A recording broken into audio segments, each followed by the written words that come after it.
Hello friends, good evening. My name is Sive. This is my channel, Stories in Sive. I talk about books on this channel, and I'm officially here to tell you Happy New Year. If you have read the title will know I'm reading my, TBR veteran. This book has been on my TBR the longest out of any of the books that I physically own. And that book is The Wide Sargasso Sea by Jean Rhys, or Rhys. This book has been incredibly intimidating to me for quite some time. For most, intimidating equates length, and as you can see, this book is quite small. The Wide Sargasso Sea intimidates me because it is a unofficial, prequel to Jane Eyre, which is my favorite classic and one of my favorite books of all time. I bought this copy after I read Jane Eyre for the first time when I was 17, and it has been on my TBR ever since. This reading experience is 7 years in the making. I would like to go ahead and say this is going to be a mild spoiler for the story of Jane Eyre because we follow a character that is a spoiler for Jane Eyre. So if you have not read Jane Eyre and you are about to read it, or you really care about being spoiled, this video isn't for you. So spoilers are kind of in effect. You can definitely know about this character and still enjoy Jane Eyre. I will leave it up to your own discretion. I have started this book. It was not on my TBR for January, but as I had finished one of my physical reads and I was looking at my TBR cart, this book called out to me for the first time, and I was like, okay, abandon ship.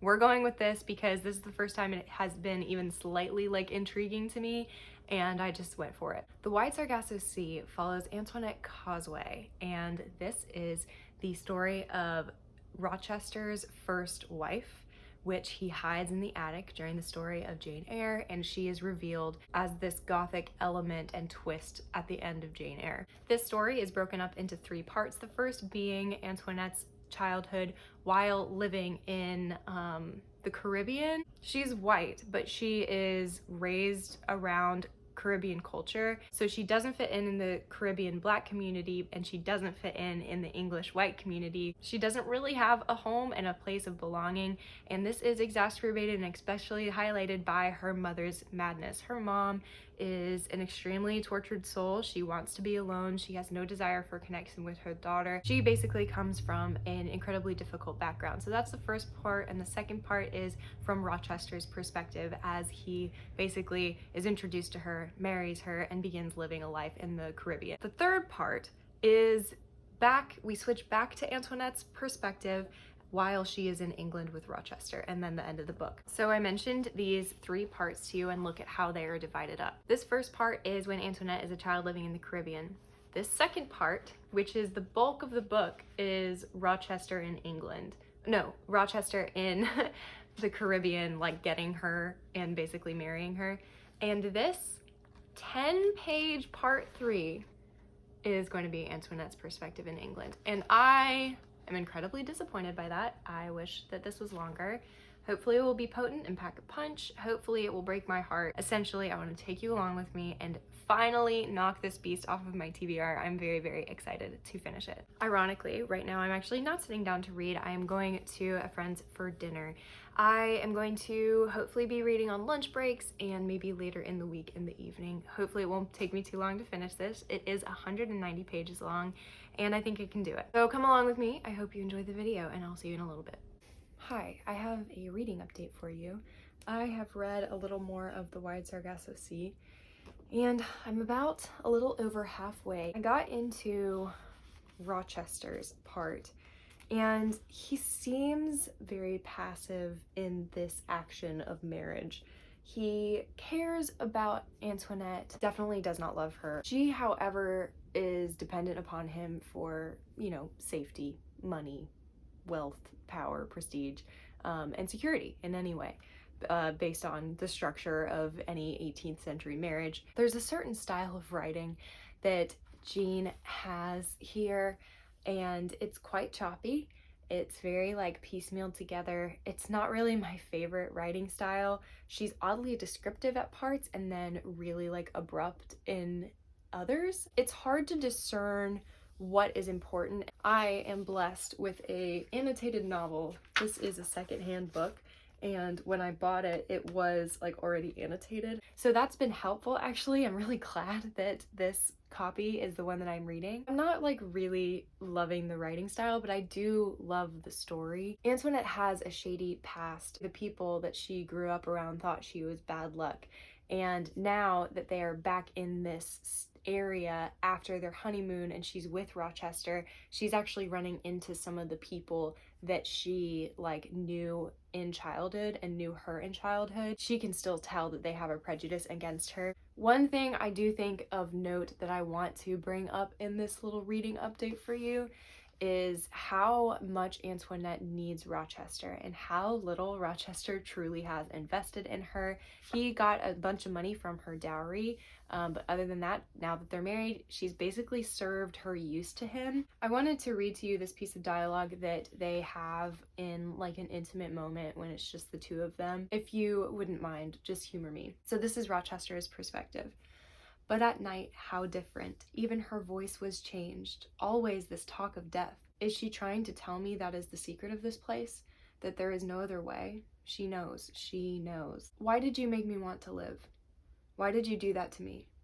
Because I wished it. Isn't that enough? Yes, it is enough. But if one day you didn't wish it, what would I do then? Suppose you took this happiness away when I wasn't looking. And lose my own? Who would be so foolish? I am not used to happiness, she said. It makes me afraid. Never be afraid. Or if you are, tell no one. I understand, but trying doesn't help me.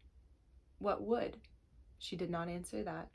Then one night whispered, if I could die now when I am happy, would you do that?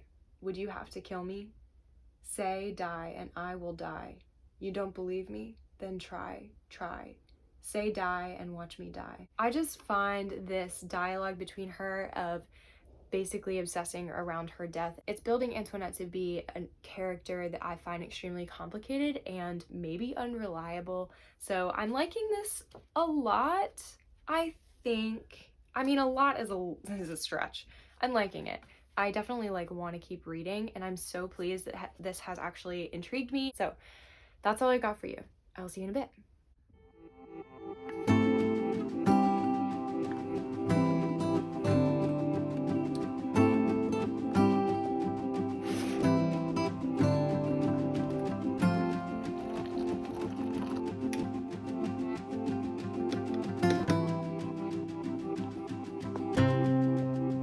Hi, I'm home from work and I have a plan this evening, but I've got like 15 minutes and I just need to decompress after my work day. So I'm ready to put in some jazz music and I'm gonna keep reading The Wide Sargasso Sea. But as you saw, I was actually reading a little bit on my lunch break today and I got to page 166. So I only have about 30 pages left of this book. I feel like I could finish it tonight. Maybe. But first, I want to talk to you about a couple of things. Essentially, Rochester is who, like I said, has been taking over the POVs. He's been receiving letters from someone else on the island of Coulibri, C-O-U-L-I-B-R-I, Coulibri, I think.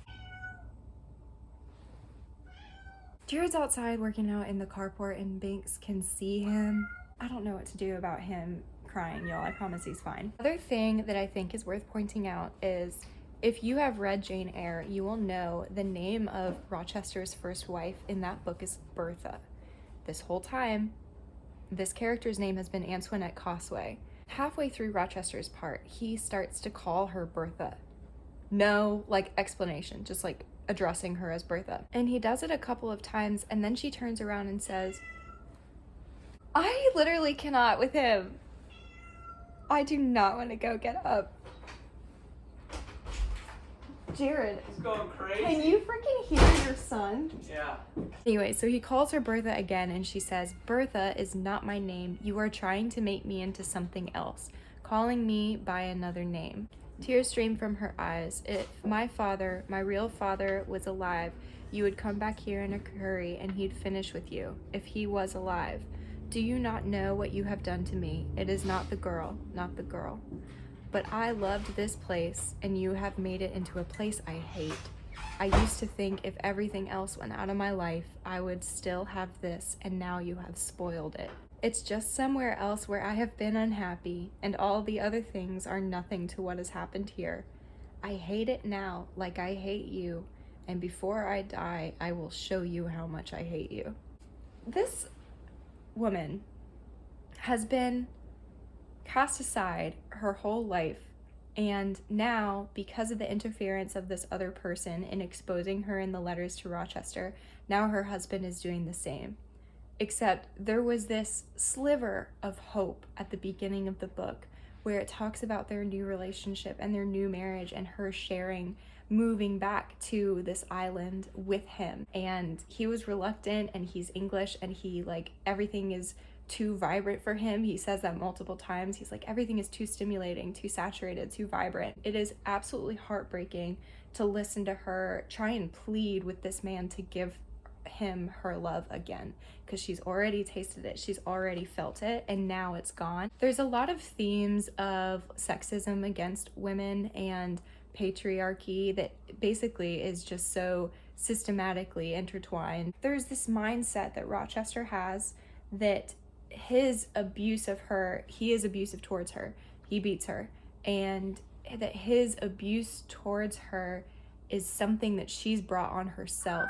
He feels 100% justified, he feels 100% the victim, and it is so infuriating to read. Last thing I'm gonna read to you is this section that alludes to a woman's sexual awakening and basically her lust for sex now that she's experienced it. Hi guys, little jump scare. I'm editing this video right now. It's a couple days later, and the next clip where I read this section for you is so peppered with Banks's cries, I just couldn't subject myself to editing it, nor you to listen to it. So I'm chiming in, and I'm gonna read it for you, and then we'll jump back into past Sive. So this is Rochester speaking, and he says, "Pity, is there none for me? Tied to a lunatic for life, a drunken, lying lunatic, gone her mother's way. Sneer to the last, devil, do you not think that I don't know? She thirsts for anyone, not for me. She'll loosen her black hair and laugh and coax and flatter, a mad girl. She does not care who she's loving. She'll moan and cry and give herself as no sane woman would or could."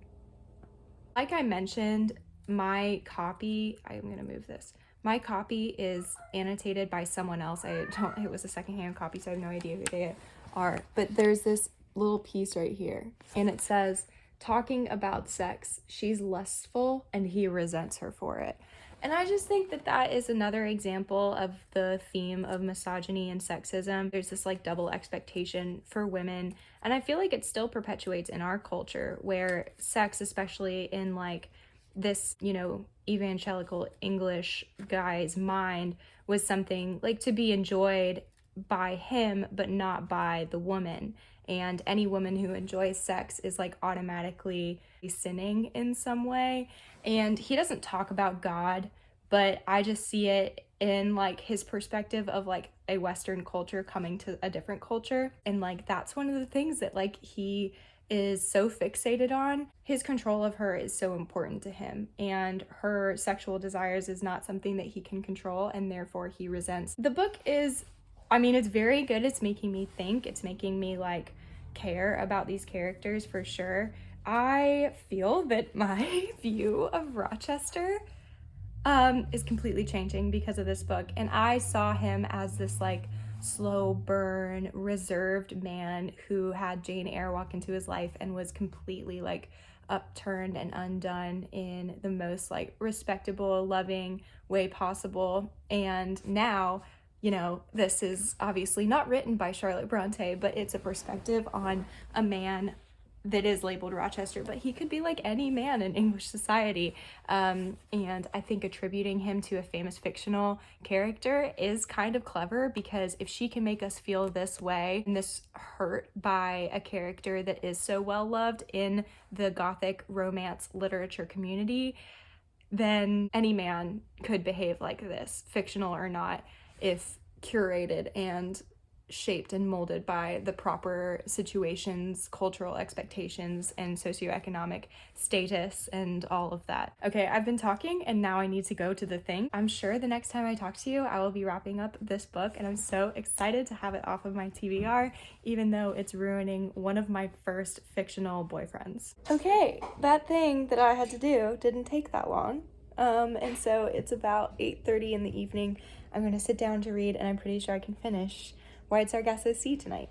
I've got my little reading set up here, my blanket and my pillow, side table, my water. Let's do it.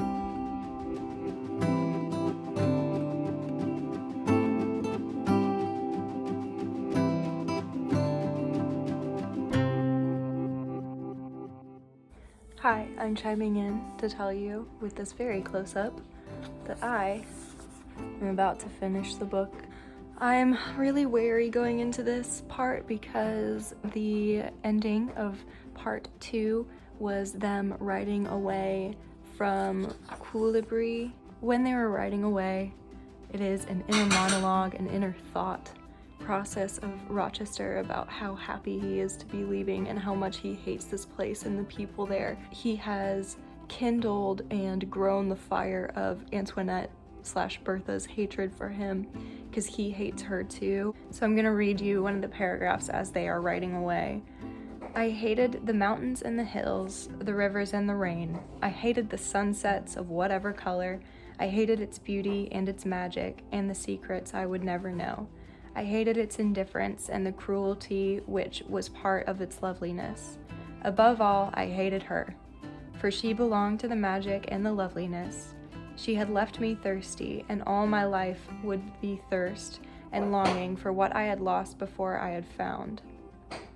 Very soon she'll join all of the others who know the secret and will not tell it. He feels so justified in his hatred of her, that he is the victim, and he's so far deep in his fantasy and delusion that he's willing to cast her as the mad woman instead of considering that the way he treated her actually would have an effect on her. I'm about to go into part 3 and I will give you my final thoughts. Hi. I brought my blanket because it's quite chilly at my house at the moment, but I finished Wide Sargasso Sea. The last part, like I was led to believe, was from the perspective of Antoinette Bertha again. She's wandering the house. She's very not right in the head. There's a lot of beautiful imagery that calls to what will happen at the end of Jane Eyre. Happiness just eludes Antoinette throughout her whole life, and it is a really, really sad story, honestly. Antoinette as a character was so predestined and fated by society, by Rochester, by the people around her to fit in this box. It's like the age-old question, if everyone treats you like a villain, would you not just become the villain? And the truth of the matter is, yeah, you might resist that for a time, and you might be able to, because of sheer willpower and who you identify as, be able to stay not the villain, but over time, you will be chipped away at. It is human nature to become discouraged, and how could you be anything other what the world treats you as? And that's the exploration of Antoinette's character. And so it's definitely not like a feel-good book.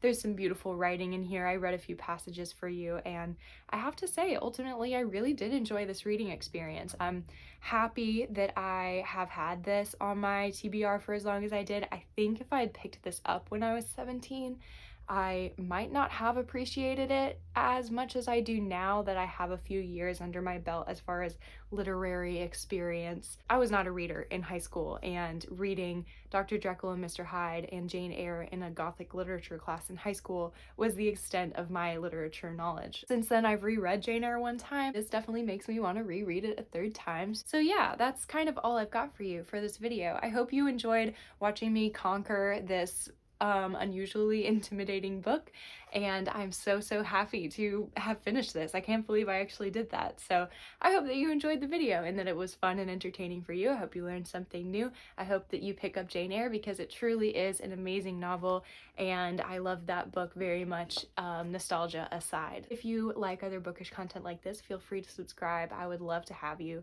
And other than that, have a great rest of your day. I will see you in my next video. Bye!